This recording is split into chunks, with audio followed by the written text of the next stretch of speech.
The burial में Willie Gary, जो कि एक वकील है, उसे एक चर्च के अंदर देखा जाता है। उसने पिछले 12 सालों से कोई भी केस नहीं हारा है।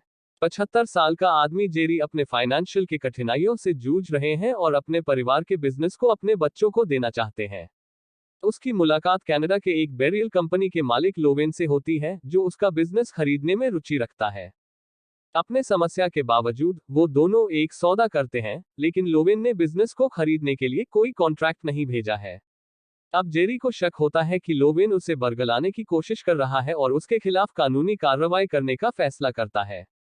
डॉकिंस, एक जूनियर वकील, जेरी को एक केस के बारे में बताते हैं कि लोवेन का मामला हिंड्स काउंटी में दायर किया गया था, जहां ज्यादातर लोग काले थे। डॉकिंस ने यह भी खुलासा किया कि माइक और रेड के सोच पक्षपाती थे और वो इस केस में फिट नहीं बैठेंगे। मगर अब वकील विली गैरी के पास ये केस आता है, पर वो मुकदमे से ज्यादा पैसा न कमाने के कारण इस केस को लेने से झिझक रहे हैं। लोवेन जेरी से उसके 3 अंतिम संस्कार के घर को खरीदने और बेरियल कंपनी की सेवा के बीमा को नहीं बेचने के लिए मांग गए, लेकिन बिक्री के लिए कोई कॉन्ट्रैक्ट नहीं भेजा है। इससे शक पैदा होता है कि लोवेन पारिवारिक बिजनेस को कम कीमत पर खरीदने के मौके का इंतजार कर रहा है। वकील विली गैरी अपने पैसे के वादे के कारण जेरी का वकील बनने के लिए मान जाता है। कहानी नस्ल के इर्द गिर्द घूमती है, क्योंकि जज और जूरी दोनों काले लोग हैं। विली ने लोवेन को झटका देते हुए माइक अलरेड से समझौते की मांग को $100 मिलियन में बदल दिया। लोवेन इस मुकदमे के बीच एक सर्वश्वेत जूरी की संभावना भी खोजता है। जैसे ही जेरी और विली दोस्त बनते हैं, मुकदमा शुरू होता है। विली ने जेरी को काले लोगों के समुदायों के समर्थन के बारे में अच्छी बातें अदालत में बोलने के लिए कहता है।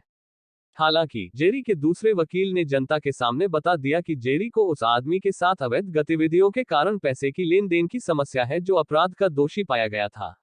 इससे अदालत में गड़बड़ी हो जाती है, जिससे जेरी को जनता का सपोर्ट नहीं मिल पाता है।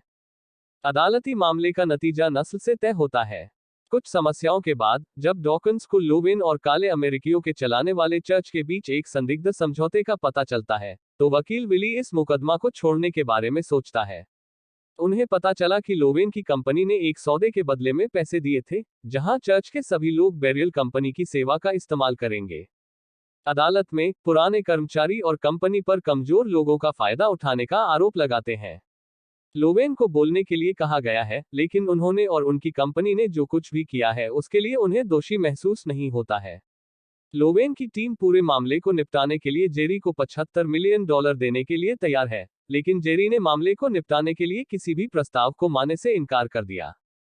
अदालत ने लोवेन को सभी आरोपों में दोषी ठहराया और कंपनी को जेरी और उसके पारिवारिक बिजनेस को नुकसान पहुंचाने के लिए $100 मिलियन और अलग से $400 मिलियन का भुगतान करने का आदेश दिया। जेरी और विली को कुल $500 मिलियन मिलते हैं। लोवेन ने 2 साल बाद कंपनी छोड़ दी, लेकिन जेरी का पारिवारिक बिजनेस काले समुदायों का समर्थन करना जारी रखता है। विली और जेरी की मौत तक दोस्त बने रहे। The end. Thank you for watching. Please like and subscribe my channel.